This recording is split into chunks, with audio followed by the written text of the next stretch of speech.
তাদের আইনের আওতায় আনা হোক। যাদের পাওয়া যাচ্ছে দেখেন না মাঝে মাঝে ধরা হচ্ছে, যারা আসতেছে না তাদের ধরা হচ্ছে। এখন এবার যদি আপনারা খোঁজ দিতে পারেন আমরা ধরে ফেলবো। এই জন্য আপনাকে তো অনুসন্ধানী সাংবাদিকতা আছে, আপনারা করে দেন। আমি আবার আপনাকে আরো একটা কথা বলি, আমাদের যে ভুল হয় না তা না, আমাদের যে এটা ভুল হয় আপনারা ধরায় দেন। আমরা যদি এখানে চুরি ধাওড়ামি কোনো কিছু করি আমরা বলে দেন যে স্যার আপনি এখানে এই জিনিসটা খারাপ করছেন, আপনি পয়সা মারতেছেন, আমরা বলে দেন। যদি আমরা কোনো জায়গায় পয়সা খাই কি কোনো কিছু আপনি বলেন, আমি তো বলছি আপনারা ফ্রি বুঝে দেন, আমরা রেকটিফাই করবো। কিন্তু আমার একটা অনুরোধ, মিথ্যা সংবাদ দিবেন, যেটা ঘটে নাই ওটা বলবেন। এইতে কিন্তু পার্শ্ববর্তী দেশ সুবিধা পেয়ে যায়। দেখেন যে পার্শ্ববর্তী দেশ, আপনার আমাদের মিডিয়ার যে একটা সুনাম আছে, পার্শ্ববর্তী দেশের মিডিয়ার অত সুনাম নাই, যে যারা মিথ্যাই কিন্তু প্রচার করে সবচেয়ে বেশি। আর এই মিথ্যাটারে কিন্তু কাউন্টার করতে পারেন শুধু আপনারা। আমি বললে লোকে অত বিশ্বাস করবে না যতটা আপনি বললে বিশ্বাস করবে। আপনারা, আমি কি আপনাদের কাছে অনুরোধ করবো আপনারা এটা কাউন্টার করেন। শুনেন, এই জাহাজটা আসছে কোথা থেকে? মিডল ইস্ট থেকে আসছে। না না না, শুনেন, এই জাহাজটা আসছে মিডল ইস্ট থেকে আইসা একটা দেশে গেছে, ওই দেশ থেকে আমাদের এখানে। আমাদের দেশে কি কোনো দেশে জাহাজে আসা কি নিষেধ আছে? কোন দেশের জাহাজ আসে আমাদের দেশে? আমরা সবার জন্য তো আমাকে বন্দর উন্মুক্ত। অন্য দেশের জাহাজ আসছে অসুবিধা কি? আমার খালি একটা দেশের জাহাজ আছে, আমরা কি কারো কাছে বন্দি নাকি? আমি যে খালি তারই সেবা করব? আমার দেশ ওপেন, সবার জন্য খোলা। এইটার ভিতরে আপনারা দেখছেন, এইটার ভিতরে কিন্তু অনেক কিছু আছে। আপনারা জানেন খেজুর, পেঁয়াজ, যেটা আমার ওখানে দরকার, রোজার সময় আমার খেজুর দরকার, এইটা আসছে, আলু, এইগুলি আসছে, এইগুলিকে আমি আসতে দিব না? এইটা যারা রটাচ্ছে তারা আমাদের দেশের শত্রু। অস্ত্রধারী, শুনেন, না না না, অস্ত্রধারী অনেক গ্রেফতার হয়েছে।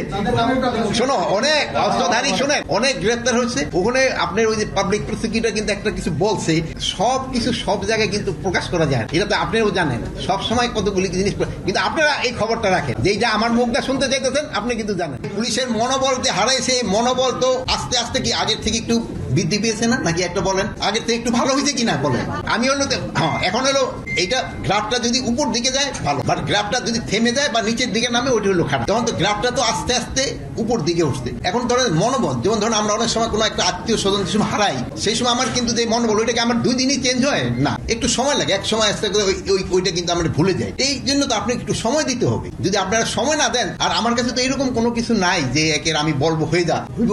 চট্টগ্রামে আইন শৃঙ্খলা পরিস্থিতি যে এখন যে অবস্থা, এটা আমি বলবো যে মোটামুটি, বাট এটা এখনো পুরাপুরি সন্তোষজনক নয়। এটা সন্তোষজনকের জন্য আমরা চেষ্টা করতেছি, হয়তো সন্তোষজনক হওয়ার পরে এক সময় ভালো হবে। আইন শৃঙ্খলা পরিস্থিতিতে কোন সময় ভালো ছিল এটা হয়তো আপনারা হয়তো বলতে পারবেন যে কোন সময় খুবই ভালো ছিল, বাট এটা নিয়ে আপনারা সব সময় বলেন যে আইন শৃঙ্খলা পরিস্থিতি ভালো না, বাট কোন সময় ভালো ছিল ওইটাও আপনারা বলেন না। এবার যে পূজার সময় এত ভালোভাবে একটা পূজা হয়ে গেল, এটাও কিন্তু আপনারা একটু কম বলছেন।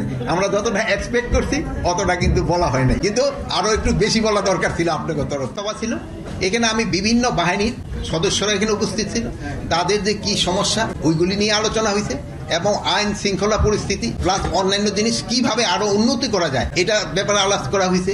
এবং এই ব্যাপারে আমি আপনাদেরও সাহায্য এবং সহযোগিতা চাবো। আপনাদের সাহায্য এবং সহযোগিতা ছাড়া আইন শৃঙ্খলা বাহিনীর পক্ষে অনেক কিছু করা অনেক সময় সম্ভব হয় না। আমি বারবার বলি এই কথাটা, আপনারা একটু সাহায্য সহযোগিতা করেন, পরিস্থিতি অবশ্যই উন্নতি হবে।